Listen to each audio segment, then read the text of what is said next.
جی بسم اللہ الرحمن الرحیم. میں آپ دونوں کا بہت مشکور ہوں کہ آپ نے پھر مجھے بلایا اور مجھے یہ یہاں آنے کی اجازت دی، اور کہ جو مجھ پر یہ چارج لگ گیا تھا ہمارے خالد واسطی صاحب نے یک طرفہ یعنی اپنی رائے سمجھ کے، یہ ان کا فیصلہ نہیں ہے، یہ رائے ہے ان کی، اور اس رائے کی کوئی بھی غالباً کوئی امپلیکیشن، کوئی اس پہ امپلیکیشن، لیگل امپلیکیشن نہیں ہوتی، یہ ان کا رائے ہے. انہوں نے یہ سمجھا کہ یہ چونکہ میں نے الزام لگائے ہیں تو لہٰذا انہوں نے قرآن سے بھی مجھے وہ کیا کہتے ہیں وہ ملزم ثابت کر دیا، مجرم ثابت کر دیا، فاسق ثابت کر دیا، 80 کوڑے لگوانے کا بھی ثابت کر دیا. تو ٹھیک ہے، آج میں ان کے جو انہوں نے یک طرفہ رائے رکھی تھی، میں چاہوں گا آج وہ مجھے سنیں اور اس کے بعد دوبارہ اپنی رائے دیں. میں بڑے ہمبلی اپنا کیس آپ کے سامنے پیش کروں گا، کیونکہ اس میں کچھ غلط فہمیاں ہیں، وہ ان کو بھی ہے، اور آپ کو پتہ ہے میں تو ہوں ہی بوڑھا، اور میں اس اسٹیج سے گزر رہا ہوں کہ جب کہ بعض اوقات مجھ سے غلطیاں بھی ہو جاتی ہیں، یادداشت میں بھی آ جاتی ہے، جیسے اجالا صاحبہ نے فرمایا. تو آج میں کوشش کروں گا یہ بہت زیادہ کلیئر پکچر آپ کو پیش کر دوں. جی سب سے پہلے میں اپنے چھوٹے بھائی، میں ان کو چھوٹا بھائی کہوں گا، ظاہر عمر میں مجھ سے چھوٹے لگتے ہیں، میں 70 سال سے زیادہ ہو چکا ہوں، یعنی ابھی میں 71 میں نہیں پہنچا ہوں، ابھی 2-3 مہینے کے بعد پہنچ جاؤں گا انشاءاللہ.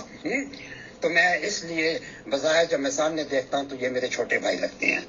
میں آج ان سے بحیثیت ایک بڑے بھائی کے مخاطب ہوں. میں میرے چھوٹے بھائی آپ کا بہت مشکور ہوں کہ آپ نے مجھے کچھ نایاب وہ ڈاکومنٹس بھیج دیا الفضل سے، شاید اپنے طور پر مجھے نہ مل سکتے. میں نے تو وہ جو میرے پاس کتابیں تھیں یا جو حوالے تھے وہ ان سے میں نے پیش کیا، اور میں جانتا تھا کہ میں نے کیا کہا ہے. آپ نے سب سے پہلے ایک غلطی میری پکڑی، بظاہر وہ غلطی نہیں تھی، وہ یہ تھی کہ میں نے آپ سے یہ پوچھا تھا کہ وہ جو 10 جولائی 1937 میں جو حوالہ دیا گیا تھا میر محمد اسماعیل صاحب، ان کے ایک تقریر کا حوالہ تھا. میں آنیسٹلی کہتا ہوں مجھے نہیں معلوم تھا کہ انہوں نے کوئی اس بارے میں تقریر بھی کی تھی. آپ کی بہت مہربانی، میں نے یہ کاپیاں نکال کے اپنے ریکارڈ میں رکھ لی ہیں. وہاں تو صرف یہی تھا کہ میر محمد اسماعیل صاحب نے یہ لکھا کہ یہ جو خلیفہ جو بھی صاحب نے پیش کیا، مجھے دوبارہ دہرانے کی ضرورت نہیں ہے. تو میں تو یہ سمجھ رہا تھا کہ یہ 1937 میں یہ انہوں نے کوئی لیکچر دیا، کوئی تقریر کی، اور وہ تقریر اس وقت کی جب ان پر یعنی جب وہ تقریر انہوں نے 1937 میں اس وقت کی جب مرزا محمود احمد پر یہ پے در پے بدکاریوں کے چارج لگ رہے تھے.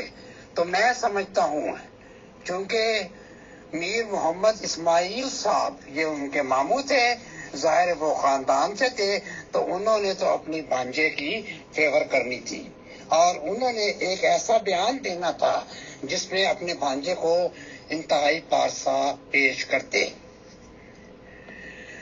تو پہلے تو میں اس کی ایک مثال دے دوں تو پھر آپ کو یہ بات خود بخود سمجھ آ گئی کہ انہوں نے ایسا یہ کیوں کیا.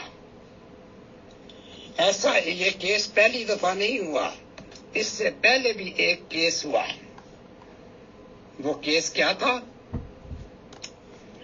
گدی پہ بیٹھنے کے فوراً بعد ہی انہوں نے اپنے علماء سے ایک خط لکھوایا نہ خط نہیں لکھوایا، ایک مضمون لکھایا جس کو نشان رحمت کہا گیا، اور وہ لکھنے والے مولانا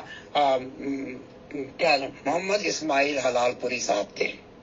یعنی اسی وقت رائٹ اوے ان کو مسلم معود ثابت کرنے کی ناکام کوشش کی، اور اسی سال 1914 میں دسمبر کے جلسہ میں ان کو مسلم معود ٹھہرایا گیا. یعنی جماعت کی نظر میں کہ یہی وہ مسلم معود ہیں، یہی اس کے مصداق ہیں. لیکن آپ کو معلوم ہے کہ اس وقت مسیح معود کے وہ اصحاب جو اس پیشگوئی مسلم معود سے فیملیئر تھے، جانتے تھے کہ مرزا صاحب کی اولاد میں سے کوئی بھی اس کا مصداق نہیں ہو سکتا، تو ظاہر ہے انہوں نے، جو پڑھے لکھے لوگ تھے، انہوں نے پروٹیسٹ کیا. جب پروٹیسٹ کیا تو یہ رسالہ جلا دیا گیا.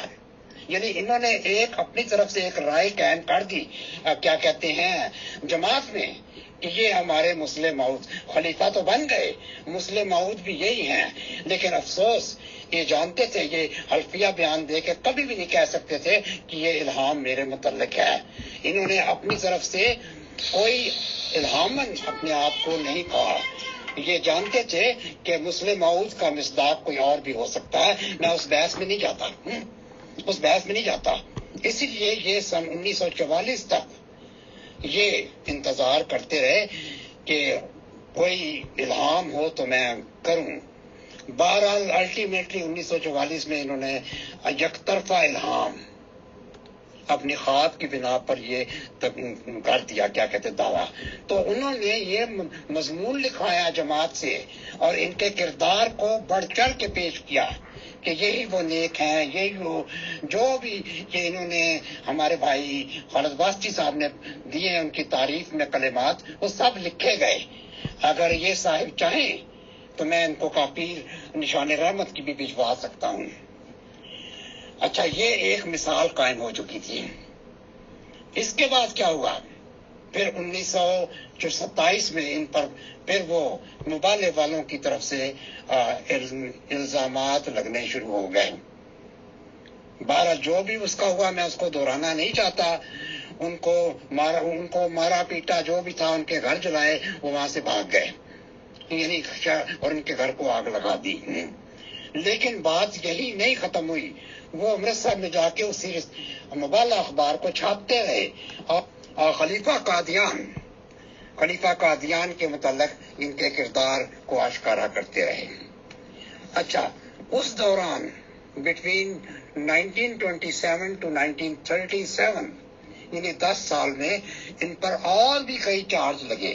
مجھے بتایا گیا، جیسے آپ نے فرمایا، کہ میر محمد اسماعیل صاحب انہوں نے تو اپنی بیٹی کو ان کے وقت میں دے دی تھی، حالانکہ ان پر الزامات تھے، اور جنہوں نے لگائے ان کے ساتھ کیا عشر ہوا.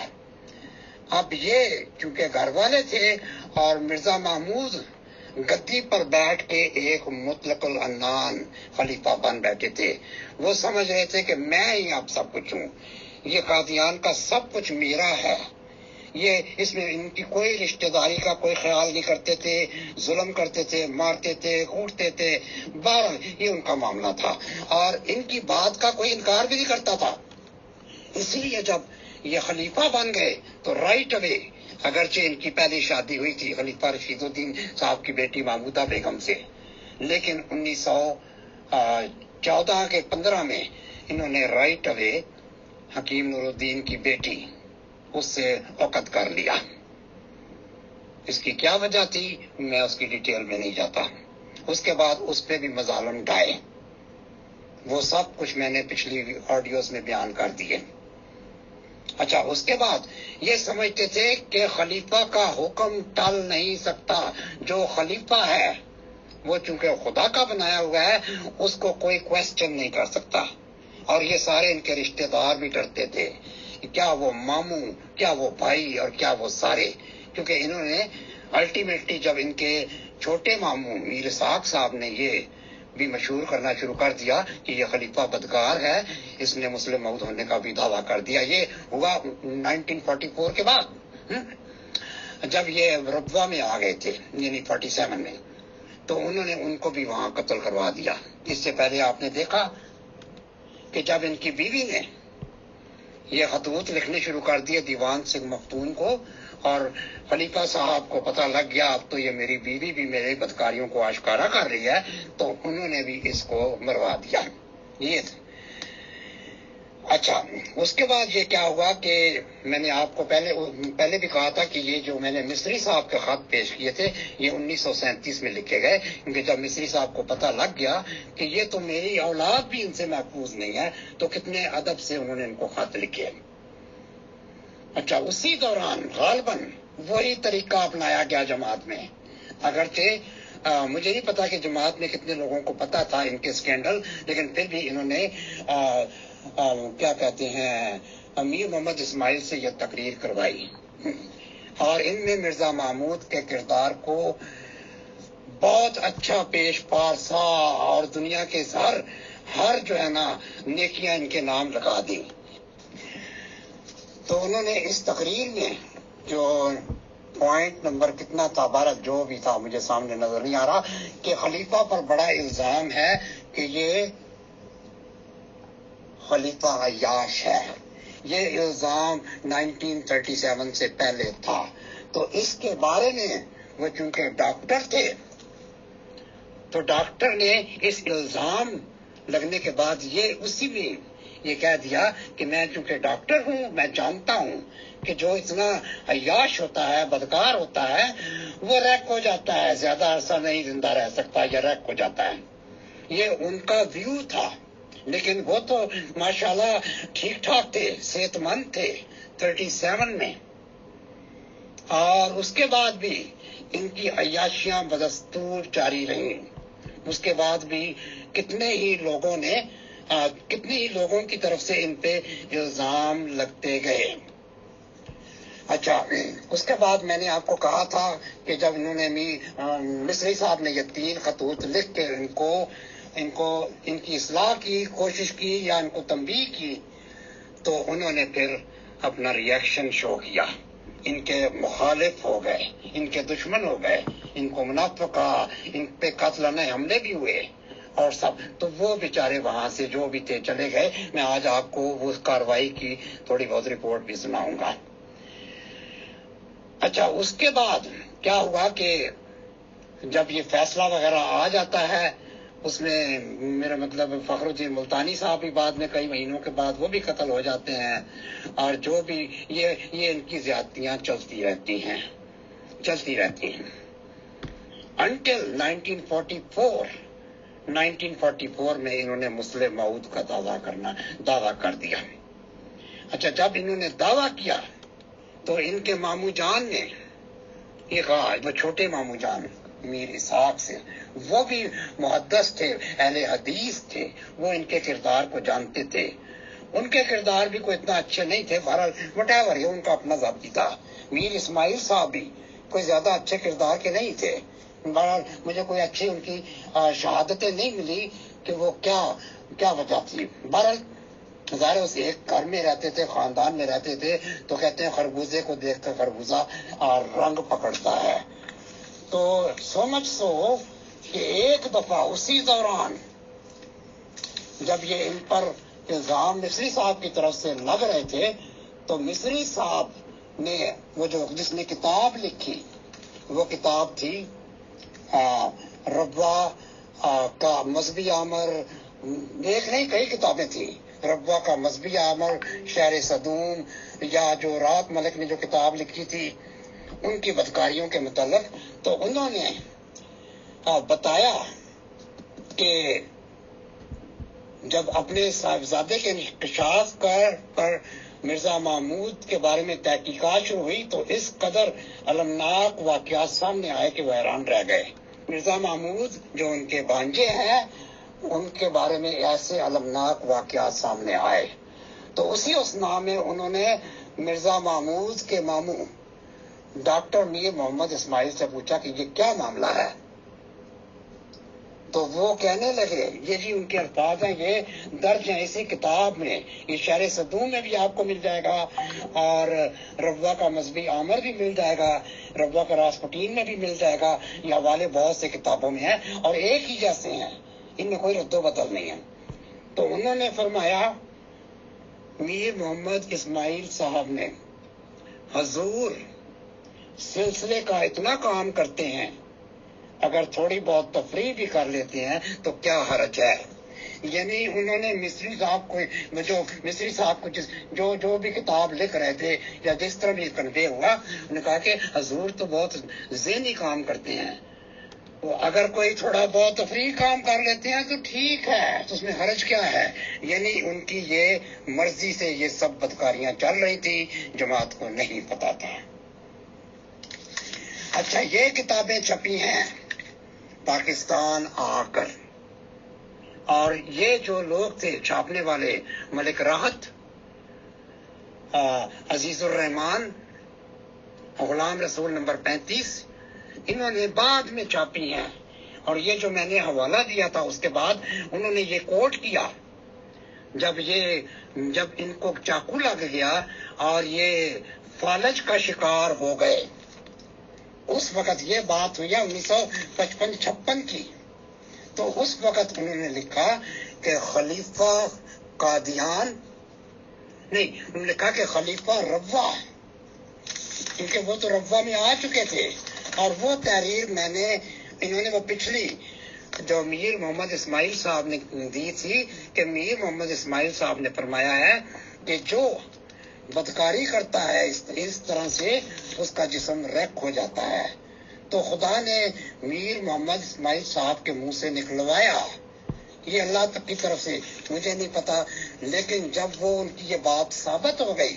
جب یہ فالج سے بیڈ پر گر پڑے، پھر انہوں نے کہا، ان کے جو الزامات لگا رہے تھے، انہوں نے کہا کہ یہ دیکھیں، یہ بات ان کے ماموں جان میر محمد اسماعیل صاحب نے کہی تھی، اور واقعی یہ ریک ہو چکے ہیں، اور خلیفہ نے اپنی بھی کیفیت بیان کر دی۔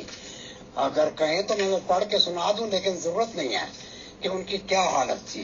تو وہ پارٹ پاکستان آنے کے بعد چھپا، اس میں انہوں نے کہا، دیکھیں یہ میں ان کو کاپیاں دے چکا ہوں، اگر ان کو جناب خالد واسطی صاحب کو، میرے چھوٹے بھائی کو، یہ میں نے ابھی تھوڑی دیر پہلے یہ کاپیاں بھجوائی ہیں، تو اس میں جو شہادت نمبر 28 ہے شرح صدوم میں، اس میں لکھا ہے امام جماعت احمدیہ ان بریکٹ قادیان لکھا ہوا ہے، ربوہ کے متعلق، امام جماعت احمدیہ ربوہ کے متعلق حضرت ڈاکٹر سید میر محمد اسماعیل صاحب کی مرحوم سول سرجن، یہ فوت ہو چکے تھے، ایون اس وقت یہ مرزا محمود بھی فوت ہو چکے تھے، تو وہ سارا انہوں نے بیان دیا۔ یہ بیان ریکارڈ ہوا جب یہ کتاب چھپی، میرا ذاتی خیال ہے یہ کتاب 67 یا اس کے بعد چھپی ہوگی، تو ظاہر ہے جب اس وقت چھپی تو انہوں نے اس کو خلیفہ ربوی تو کہنا تھا کہ دیکھیں میر صاحب نے ان کے بارے میں یہ کہا تھا، ان کے بارے میں نہیں یہ کہا تھا، بلکہ ہاں اشارہ یہی دیا تھا کہ لوگ کہتے ہیں کہ خلیفہ بہت زیادہ کیا کہتے ہیں عیاش ہے، اور اس نے اس کا دیا کہ کیا کہا انہوں نے کہ جو اتنی عیاشی بندے کو ریپ کر دیتی ہے۔ جب یہ چھپی ہے اس وقت تو خلیفہ صاحب بھی فوت ہو گئے تھے، میر محمد اسماعیل صاحب بھی فوت ہو گئے تھے، تو انہوں نے یہ کیا ہے کہ دیکھو یہ اس جائز تو میں اب نہیں کہتا، میں اپنے آپ کو خود ہی کہہ رہا ہوں کہ دیکھو اس کی ریسرچ کہ 1937 میں تو ربوہ تھا ہی نہیں۔ تو بہرحال میں نے اس وقت میرے سامنے یہ حوالے نہیں تھے، میں جواب نہیں دیا، لیکن بعد میں نے یہ ساری ریسرچ کی۔ ایک تو انہوں نے جو مجھے سارے وہ دے دیے تھے الفضل کے، جو جتنے بھی ان کا جو تقریر تھی، بڑی مہربانی ان کی، میرے وہ ریکارڈ میں آ گئی ہیں۔ تو پھر اس کے بعد وہ واقعہ کیسے الزام لگائے، یہ واقعات پبلش ہوئے لیٹ 1960s، جب یہ دونوں فوت ہو گئے تھے جب یہ تو پلیز اس کی تصحیح کر دی جائے۔ میر محمد اسماعیل صاحب نے جو اپنی رائے دی تھی وہ 1937 میں دی تھی، جبکہ ابھی وہ بالکل صحت مند تھے، تندرست تھے. غالباً اس کے بعد سے پتہ نہیں 1955 تک کتنی، اس کے بعد سے معلوم نہیں کتنی شادیاں کی. تو بہرحال انشاءاللہ جی میں اسکین بھی لگا دوں گا، تو ویسے میں ان کو بھیج چکا ہوں. تو انہوں نے اتنے صحت مند تھے، لیکن آخر جو زناکاری ہیں وہ بندے کو ریک کر دیتی ہیں. پھر ان کی گردن میں چاقو بھی لگ گیا تھا. تو یہ پھر اور یہ اس کے بعد یہ فالج کا بھی شکار ہو گئے، کیونکہ 1956 میں انہوں نے جو جلسہ کیا جس میں حکیم نور الدین کی اولاد کو انہوں نے معلوم نہیں کیا کیا گالیاں نکالی، ان کو منافق کہا، ان کو یہ کہا، ان کو وہ کہا. بارہ جو کہ میں اس پہ نہیں جاؤں گا.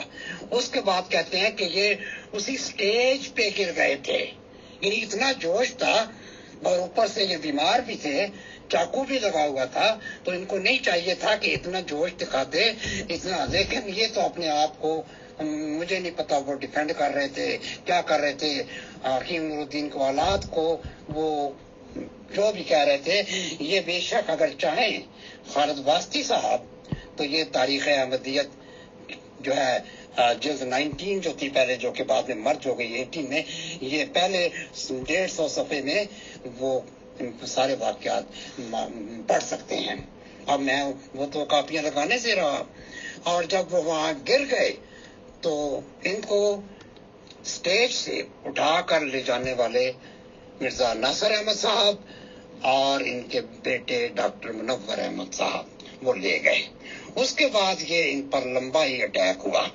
پھر یہ تو اس وقت لوگوں نے ان کی حالت دیکھی اور یہ کہا ہاں کہ ڈاکٹر میر اسماعیل صاحب نے بھی یہی فرمایا تھا، کیونکہ ان کو فالج ہو گیا تھا، ان کو فالج ہو گیا تھا.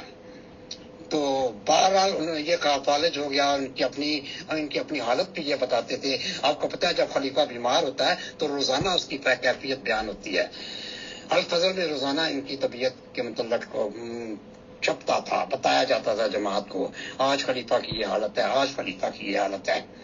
تو اس وقت وہ لوگ جنہوں نے یہ الزام لگائے تھے انہوں نے کہا کہ یہ واقعی میر محمد اسماعیل صاحب نے یہ صحیح فرمایا تھا 37 میں کہ یہ جو زنا کاری ہوتی ہے یہ بندے کو بنیاد سے ہلا دیتی ہے. تو امید ہے کہ میں نے اپنا مقدمہ ان کو پیش کر دیا تھا، ہوگا ہوگا. تو یہاں پر اب الزام میں پھر کہتا ہوں، میں الزام میں لگانے والا نہیں ہوں. یہ بے شمار کتابیں لکھی گئی. اچھا یہ تو صرف ایک الزام ہے اور اس پر بے شمار شہادتیں بھی آئیں. میرے پاس تقریباً اسی کتاب میں میرے سامنے شہادت نمبر 28 ہے، یہ میر محمد اسماعیل صاحب کی. تو ایک بندہ نہیں، ان کے گھر سے بھی شہادتیں آئیں، ان کے دوسرے دفتر میں جو بھی کام کرتے تھے ان کی شہادتیں آئیں. یہ کہتے ہیں جی وہ اراری جماعت کی یا الپیغامیوں کی یہ ان کی شرارت تھی، یہ سازش تھی. یہ بالکل غلط ہے. یہ الزام ہے دوسروں پر، ان پر الزام کی ان کے گھر سے لگے. انہوں نے بڑی بڑی موقت بعذاب قسمیں کھا کر یہ بتایا کہ خلیفہ ثانی اگر آپ 4 گواہ پیش مانگتے ہیں تو ہم آپ کو 7 بھی دے دیں گے اور اس میں حضور کی اپنی شہادت بھی دے دیں گے. یعنی ان کے پاس اتنا مواد تھا.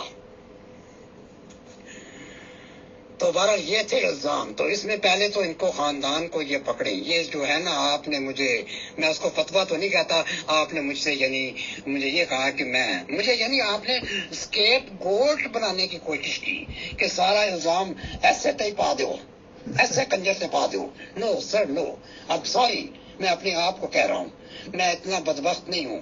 میں نے اس جماعت میں بہت عرصہ گزارا ہے اور مجھے ان کے ساتھ بڑی عقیدت رہی ہے. تو میں تو یہ جرت بھی نہیں کر سکتا تھا. یقین جانے جب یہ باتیں مجھے پتہ لگی، اب میں آپ کو اپنی حالت نہیں پیش کر سکتا. مجھ پہ بڑے بڑے عجیب سے دورے پڑتے تھے کہ یار وہ جن کو ہم یہ کہتے ہیں کہ وہ مسلم معود، وہ خدا کے خدائے بنائے ہوئے خلیفے، اور میں یہ پڑھ رہا ہوں تو میری ذہنی کیفیت کا اندازہ خود لگا دیتے ہیں. لیکن رائٹ اوے پھر بھی میں نے فیصلہ نہیں کیا. جی رائٹ اوے پھر بھی میں نے فیصلہ نہیں کیا کہ یہ خلیفہ بدکار ہے یا رامکار ہے. لیکن میں نے پھر تحقیق کی انڈیپینڈنٹلی، ساری باتیں دیکھی، میاں منان عمر صاحب سے پوچھی، رشید جہانگیری صاحب سے میری بات چیت شروع ہو گئی، مولا رسول نمبر 35 صاحب سے انہوں نے بتائی. پھر میں نے انڈیپینڈنٹلی بھی یہ ایکسپلور کیا، میں نے ان کو بدکار پایا. اب انصاف کا تقاضا ہے کہ پلیز مجھے اسکیپ گوٹ نہ بنائے میرے بھائی، میرے چھوٹے بھائی، مجھے اسکیپ گوٹ نہ بنایا جائے. میں بھی ان کو معصوم ہی کہتا تھا، لیکن نہیں، جب میری تحقیق نے یہ بتا دیا تو پھر میں تو ان کو وہی کہوں گا جو پایا میں نے. اور میرے جیسے جو ان کے ویوز تھے وہ بے شمار تھے. نہ صرف میں تھا، بے شمار لوگ تھے جو یہ جانتے تھے کہ یہ خلیفہ صاحب جو یہ بدکار ہیں. جی اجالا اپنا سوال دیجیے. جی میرے محترم، یہ میں نے یہ سکین بھجوا دیے ہیں، آپ کو لگا بھی دیے ہیں.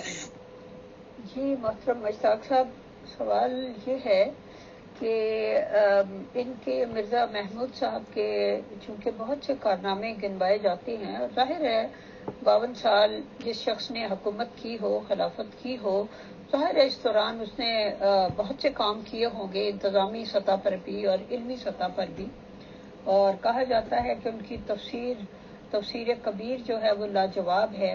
اس کے علاوہ یہ کہ وہ بہت اچھے منتظم تھے، ہر فن مولا تھے، وغیرہ وغیرہ. یعنی اتنا کچھ ہے، اگر انسان سوانح فضل عمر پڑھے تو وہ حیران رہ جاتا ہے کہ اتنے کیلیبر کا، اتنے پائے کا ایک شخص جو تھا وہ دنیا میں پیدا ہوا، جو کہ پرانی پیشگوئیوں کے مطابق تھا، پرانے انبیاء کی پیشگوئیوں کے مطابق تھا.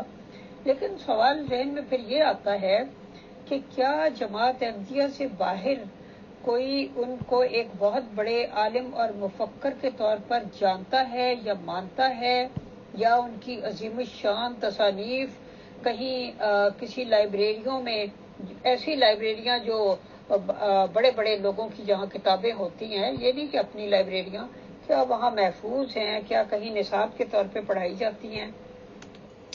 جی میری چھوٹی بہن، سب سے پہلے تو میں آپ کو یہ بتاؤں کہ جب انہوں نے اپنی گدی سنبھالی ہے، وہ لوگ جو حضرت مسیح موعود کے ساتھ عقیدت رکھتے تھے اور بڑے پڑھے لکھے لوگ تھے، ان میں سے کچھ مفاد پرست بھی تھے، اور انہوں نے مل جل کے جو تو ان سے علیحدہ ہو گئے کہ نہیں جی یہ ان کا کردار تو اچھا نہیں ہے، تو وہ تو لاہور جماعت کو چلے گئے یا اس جماعت کو چھوڑ کے چلے گئے. یعنی پڑھے لکھے زیادہ لوگ چلے گئے، ان کے پاس چند لوگ ایسے رہ گئے.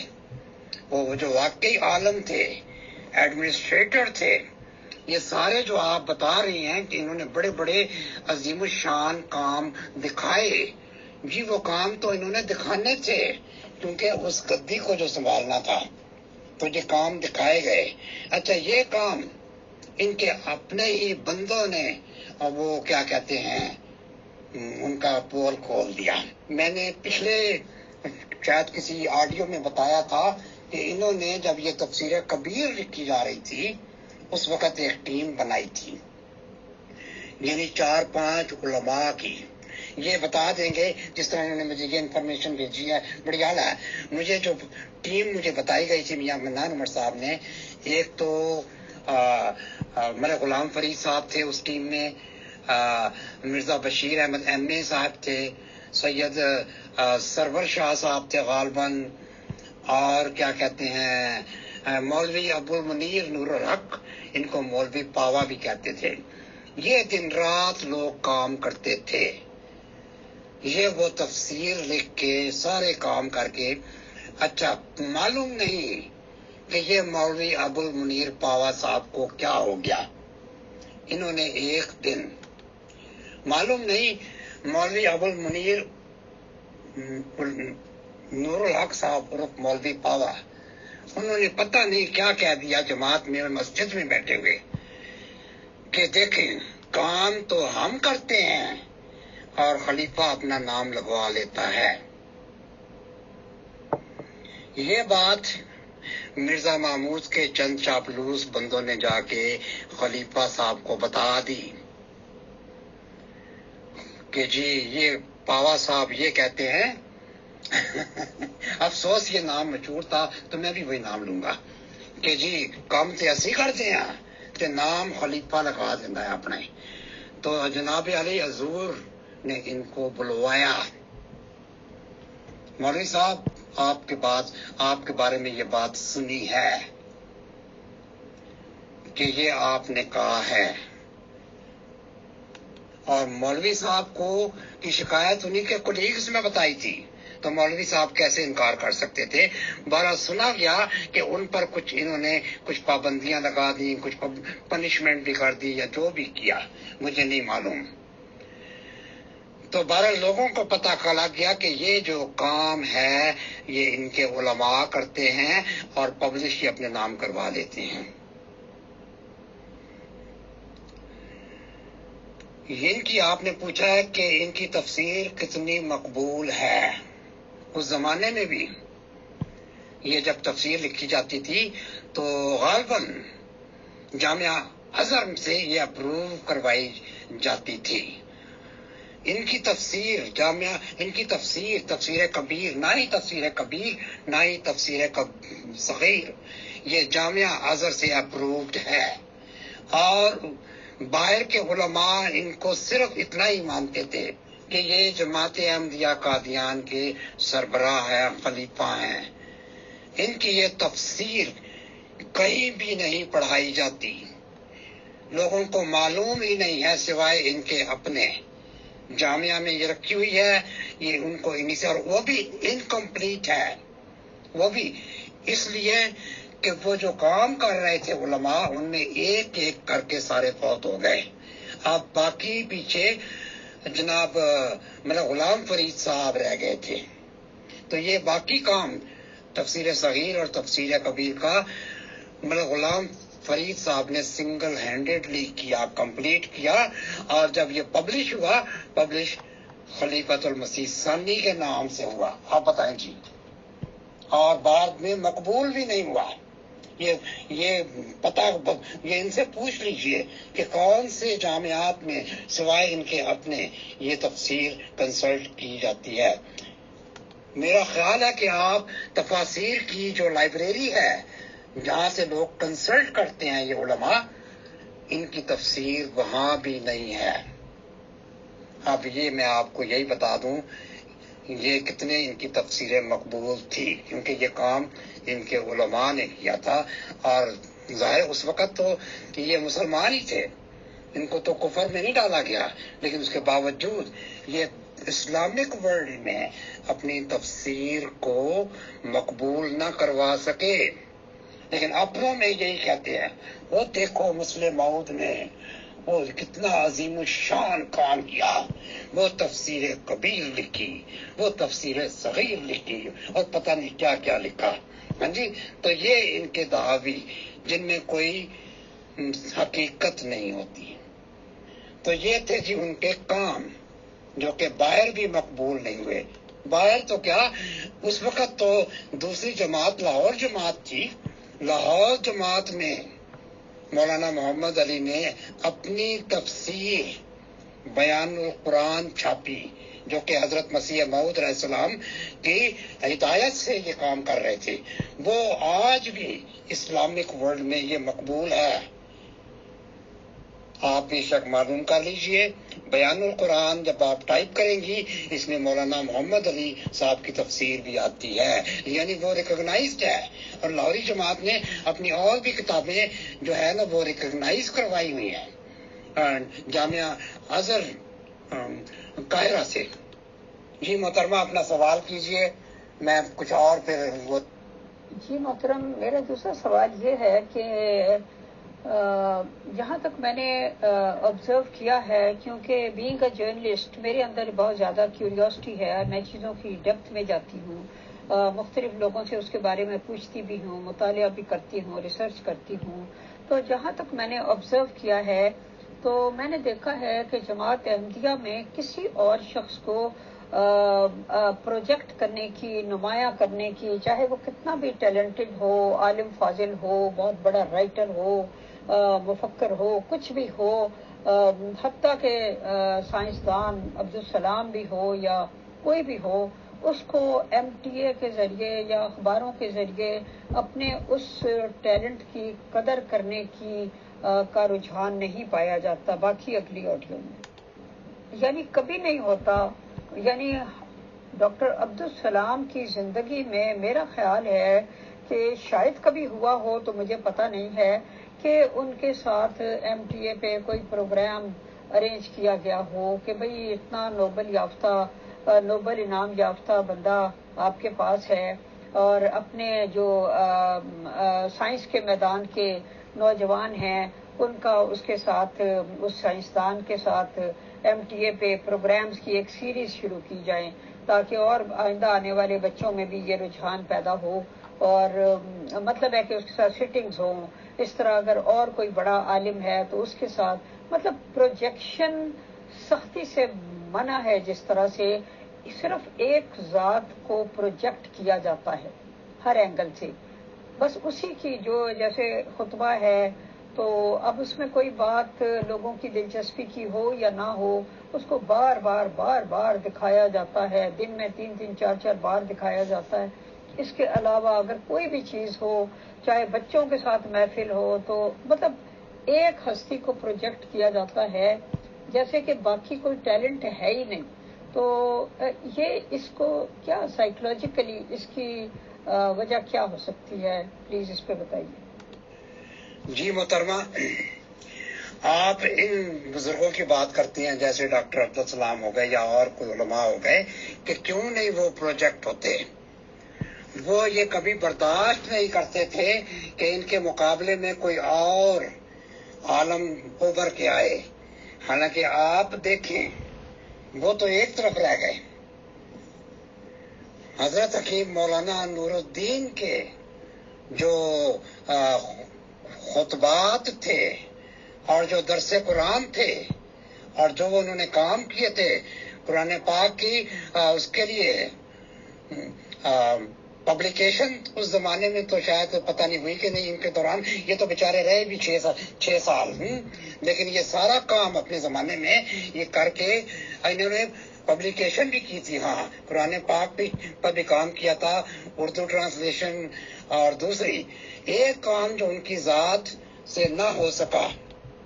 اور یہ میں نے نوٹ کیا ہے کہ جماعت احمدیہ میں علامہ اقبال کے خلاف ایک خواہ مخواہ کا، ایک نفرت کا، ڈس لائکنگ کے جذبات پائے جاتے ہیں جب بھی ان کے بارے میں بات ہوتی ہے۔ حالانکہ دیکھیں اس شخص نے انٹرنیشنل سطح پر اپنا مفکر اور شاعر ہونا جو ہے اس کا وہ تسلیم کیا گیا انٹرنیشنل سطح پر۔ ہزاروں لاکھوں لوگوں نے اس کے اوپر ریسرچ کی، اس کے اوپر مقالے لکھے، اور ٹھیک ہے لوگوں نے اگینسٹ بھی لکھے، فیور میں بھی لکھے، اور ہر بڑی ہستی کے ساتھ یہ ہوتا ہے کہ لوگ اس کے چاہنے والے بھی ہوتے ہیں اور اس کے مخالف بھی ہوتے ہیں، اس سے کوئی فرق نہیں پڑتا، تو بہرحال لکھے۔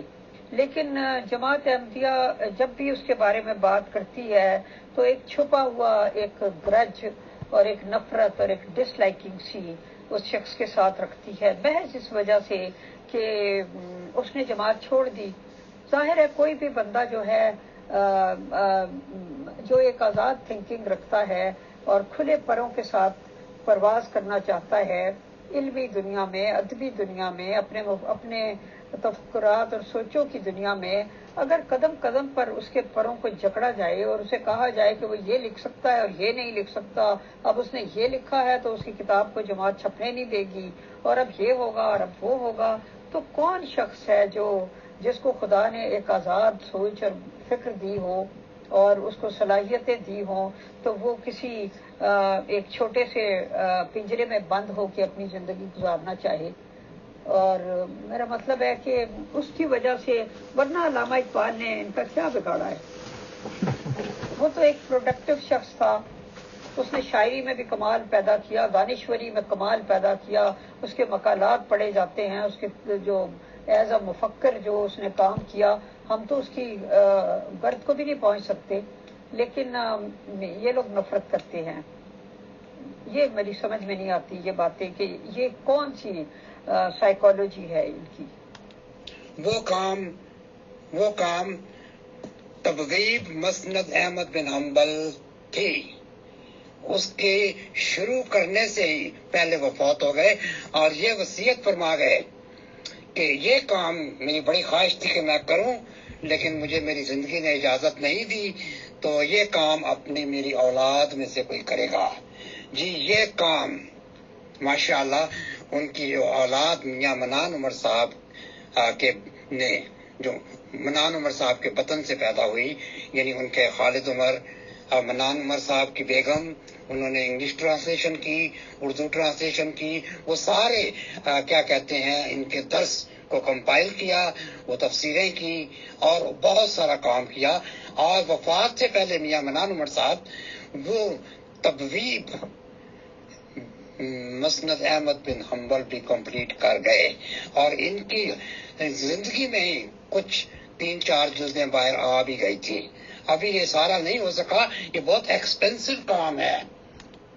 جی محترم، میں نے اوپر بھی ایک سوال کیا ہوا ہے، میرا خیال ہے اس کا آپ نے جواب نہیں دیا، لیکن یہ میں نے ایک اور اسٹیٹمنٹ دی ہے، اس کو بھی پلیز آپ دیکھ لیجئے اور اس پہ بھی کوئی کمنٹ کر دیجئے گا کہ ایک اچھے لیڈر کی نشانی یہ ہوتی ہے کہ وہ اپنی زندگی میں ہی اپنے معیار کے بے شمار لیڈر پیدا کر جاتا ہے تاکہ اس کی جماعت میں کبھی بھی قحط الرجال نہ ہو، اور خود غرض لیڈر جو ہوتا ہے وہ کسی اور کو آگے نہیں آنے دیتا، اور اس کے مرنے کے بعد اس کی جماعت جو ہے وہ ایک عجیب ایک بے چینی اور اس کا شکار ہو جاتی ہے، اور پھر اسی کے فیملی میں سے یا جس کسی کو ان لوگوں نے پہلے سے طے کیا ہوتا ہے اس کو لا کے وہ پھر سامنے پیش کر دیتے ہیں، جس کی وجہ سے آہستہ آہستہ معیار جو ہے وہ گرتے گرتے گرتے گرتے اس طرح کے لوگ سامنے آ جاتے ہیں کہ جن کے اندر بالکل قطعاً صلاحیت سے عاری ہوتے ہیں، اور دوسرے لوگ جو بیچارے صلاحیتوں کے ساتھ ہوتے ہیں وہ بھی اس کے آگے سر نہیں اٹھا سکتے.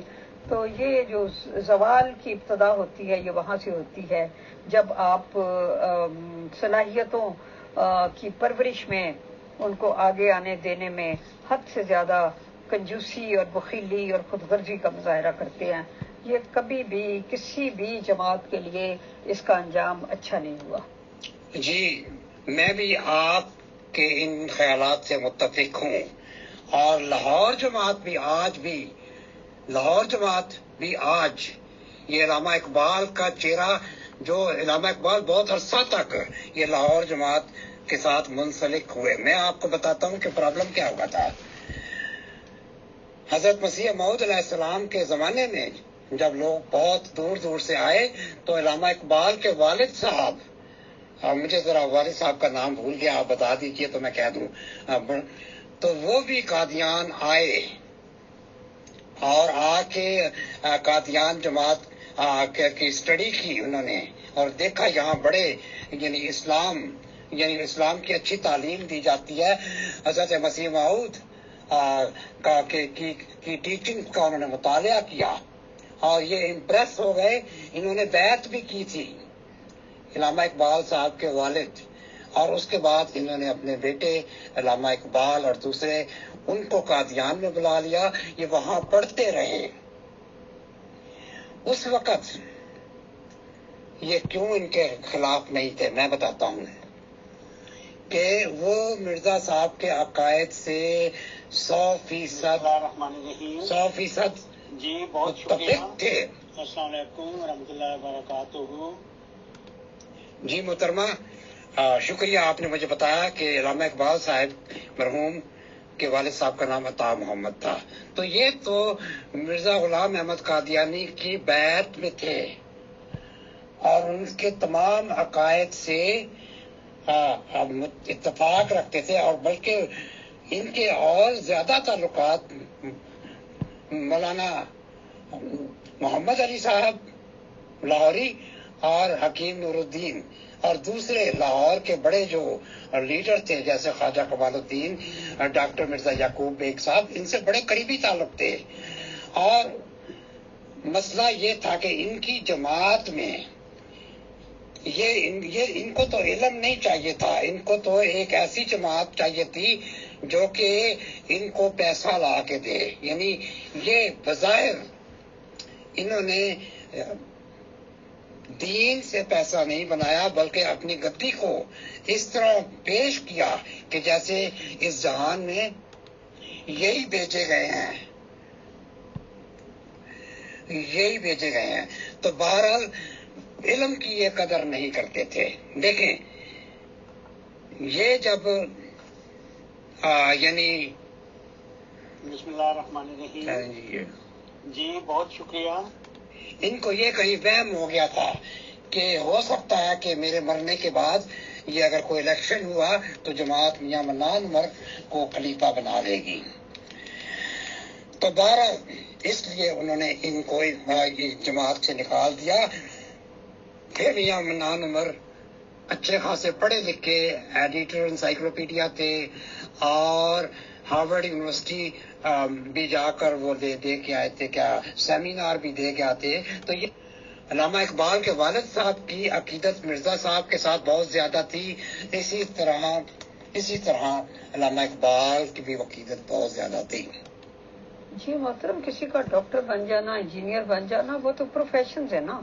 پروفیشنز الگ ہیں، روزی کمانے کے لیے کوئی کچھ بنتا ہے، کوئی کچھ بن جاتا ہے. علم ایک بالکل ڈفرینٹ چیز ہے جو انسانی شخصیت کی تراش خراش کرتی ہے، جو اس کو نیک و بد کے بارے میں بتاتی ہے، جو اس کو یہ بتاتی ہے کہ خدا تعالیٰ کے ساتھ تعلق کس طرح رکھا جاتا ہے، بنی نوع انسان کے ساتھ ہمدردی کس طرح کی جاتی ہے.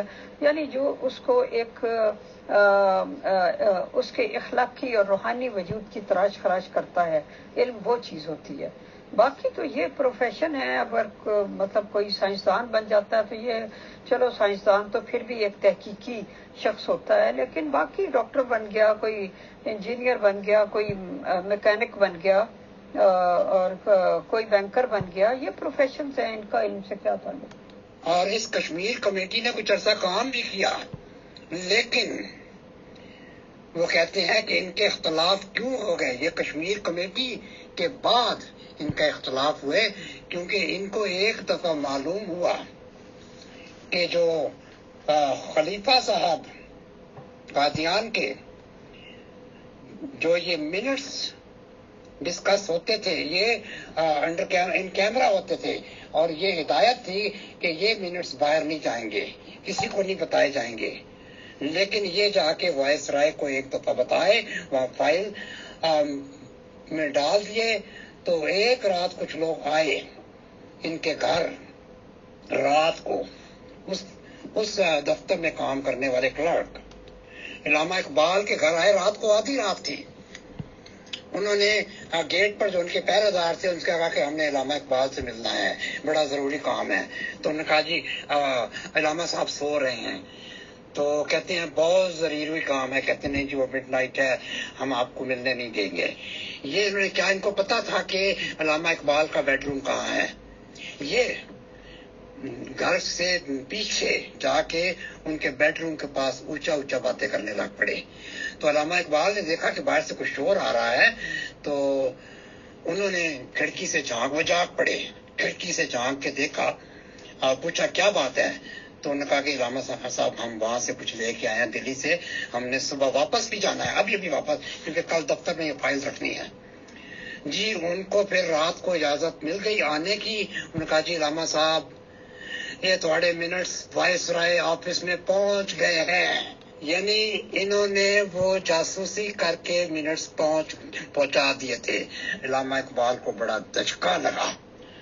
صبح آئے علامہ اقبال بڑے گرم تھے کہ جبکہ معاہدہ ہوا تھا کہ ہم کشمیر کمیٹی کی جو ہے نا اس کے منٹس باہر نہیں بھیجیں گے. تو یہ اس سے ان کی دوریاں ہو گئی. انہوں نے ریزائن کر دیا اور ان کو بھی فورس کیا آپ ریزائن کیجئے. تو یہ ریزائن ہو گیا تھا. تو بس یہ دوسرے مسلمانوں میں صرف مرزا محمود یا خلیفہ بطور ہیڈ آف کمیونٹی یا پھر کشمیر کمیٹی کے صدر جانے جاتے تھے. تو پھر اس کے بعد انہوں نے جو عقائد پیش کیے جس میں نبوت، اجرائے نبوت وغیرہ، اس سے علامہ اقبال اتفاق نہیں تھے. تو اس پر پھر انہوں نے وہی عقائد جو اپنائے تھے، ان کے عقائد تو وہی تھے، لیکن پھر انہوں نے پھر ان کے خلاف یہ کتابیں بھی لکھی اور مرزا صاحب کو یہ کہا یہ جھوٹے نبی وٹ ایور جو بھی ہے، ایسے ان کا اختلاف ہوا۔ جی میں یہ عرض کروں کہ جب تک تو نور الدین صاحب زندہ تھے، یہ ان کے تمام درس و تدریس میں یہ باقاعدہ ان میں جایا کرتے تھے۔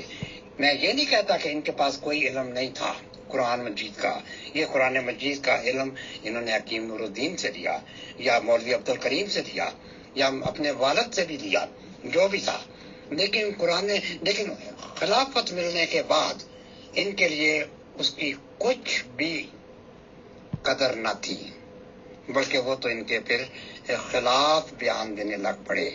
یعنی نور الدین کی یہ علم سے حسد کرتے تھے، ان کی اولاد سے حسد کرتے تھے، ان میں یہ باتیں بہت زیادہ تھی۔ حسد یہ تو کہتے تھے جب انہوں نے گدی پہ بیٹھ گئے اور انہوں نے اپنی طاقت کا مظاہرہ کیا تو انہوں نے کہا کہ ہمارے پاس اس وقت حکومت نہیں ہے، لیکن جب حکومت آ جائے گی تو میں ایک دن میں پورے دنیا کی اصلاح کر کے دکھا دوں گا۔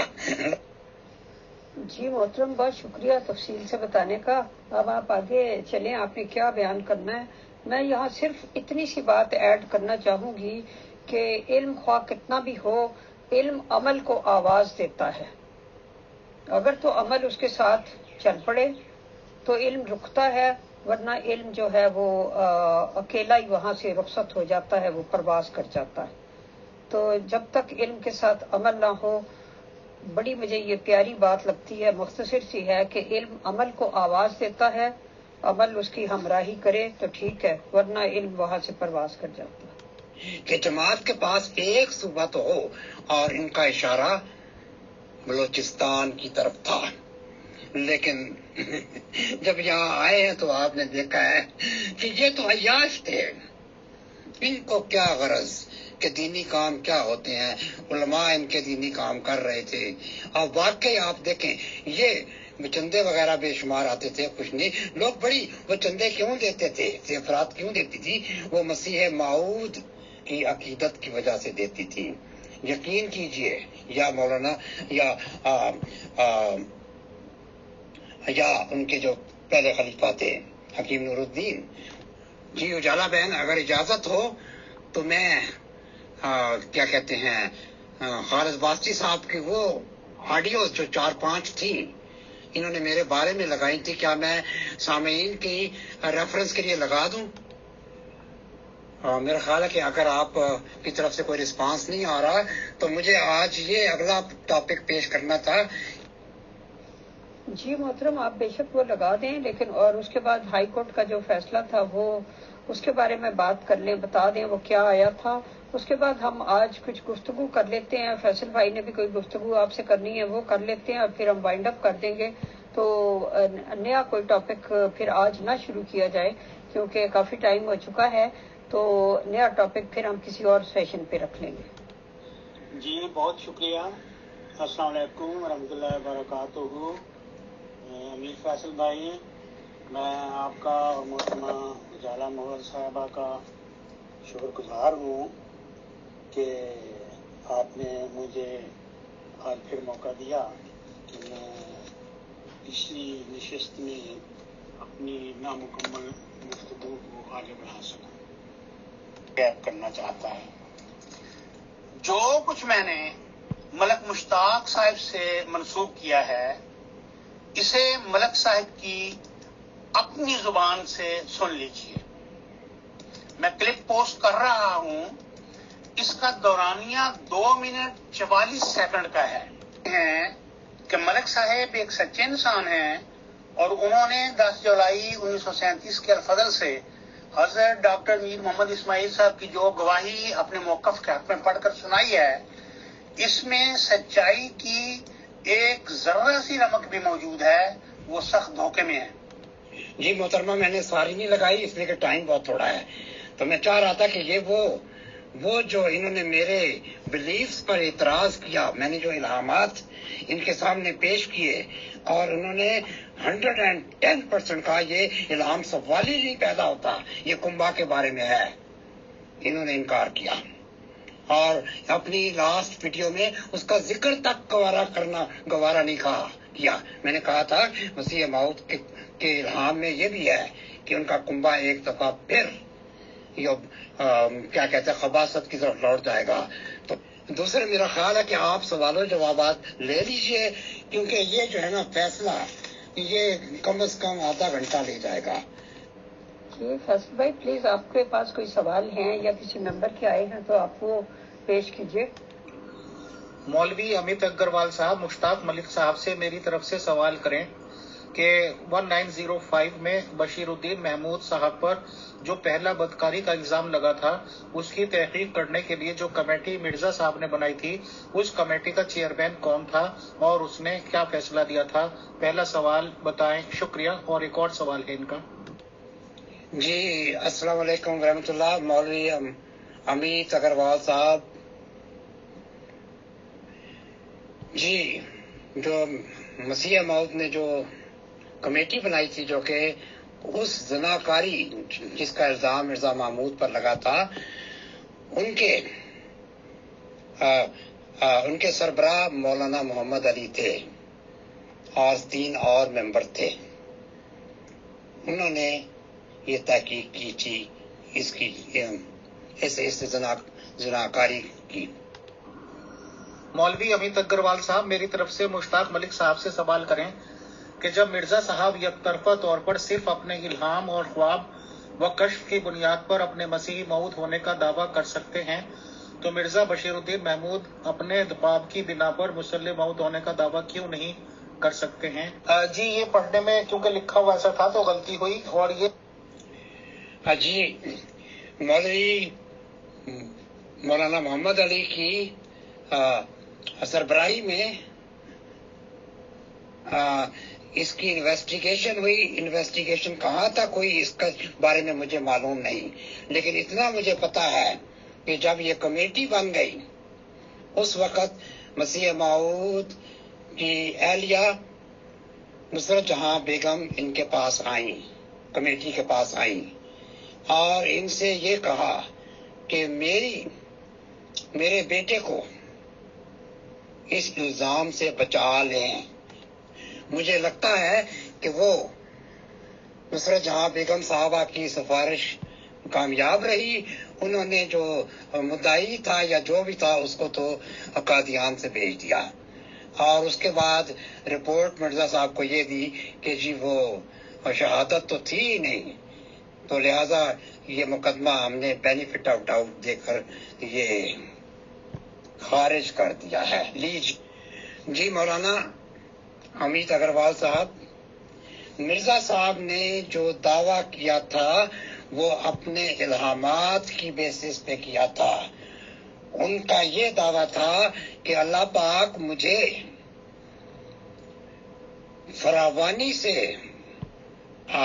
الہامات کرتا ہے، مکاشفات کرتا ہے، وہی اللہ پاک کی وہی مجھ پر بارش کی طرح نازل ہوتی ہے، اور جس پر اللہ پاک کی وہی بارش پر نازل ہو اس کو لغوی معنوں میں نبی کہا جاتا ہے، کیونکہ اس وحی کی مناسبت سے ان کو ایسے الہام ہوئے جس میں ان کو غالباً نبی اور رسول اور جو بھی تھا، لیکن ایکچولی یہ دعویٰ الہامات کے بیسس پہ تھا، جبکہ مرزا صاحب کے بیٹے مسلح موعود مرزا محمود کا دعویٰ الہامات کے بیسس پر نہیں تھا۔ مرزا صاحب کو اپنے بیٹے کے بارے میں جو پیشگوئیاں تھیں سبز اشتہار والی وہ پبلش تو کی، لیکن وہ ان پر چسپاں نہیں ہو سکی۔ خالد واسطی صاحب سے کہ اب مجھے یاد نہیں ہے، میں دوبارہ کر دوں گا نیکسٹ ٹائم، کہ مسلم موعود کے بارے میں بھی میرا ایک ان کی پیشگوئی کے بارے میں بھی سوال تھا، لیکن میرے ذہن میں پورا سوال نہیں ہے، میں نیکسٹ ٹائم آپ سے ہی پوچھ لوں گا۔ بہرحال مرزا صاحب کا دعویٰ الہام پر تھا، لیکن مرزا محمود کا دعویٰ ایسا الہام کے بیسس پہ نہیں تھا، وہ تو آخر وقت تک یہ سمجھتے رہے. آخر وقت مینس یہ نہیں کہ وفات تک، بہت عرصہ تک آپ کو جمبا صاحب نے واضح کر دیا ہے کہ انہوں نے کب وہ مسلم موت ہونے کا دعویٰ کیا، یعنی 1944 میں، بیسڈ آن جو انہوں نے خواب دیکھی تھی. تو میرا خیال ہے اس بارے میں نیکسٹ ٹائم ان سے سوال پوچھوں گا خالد واسطی صاحب سے. جی اگر اور کوئی سوال نہیں ہے تو بے شک چاہیں تو یہیں کنکلوڈ کر لیں. جی سر، اگر کوئی اور سوال نہیں ہے. بہت بہت شکریہ، بہت جزاک اللہ محترم مشتاق صاحب آپ کی تشریف آوری کا. انشاءاللہ نیکسٹ سیشن میں پھر کبھی ملاقات ہوتی ہے جلدی. بہت شکریہ، جزاک اللہ.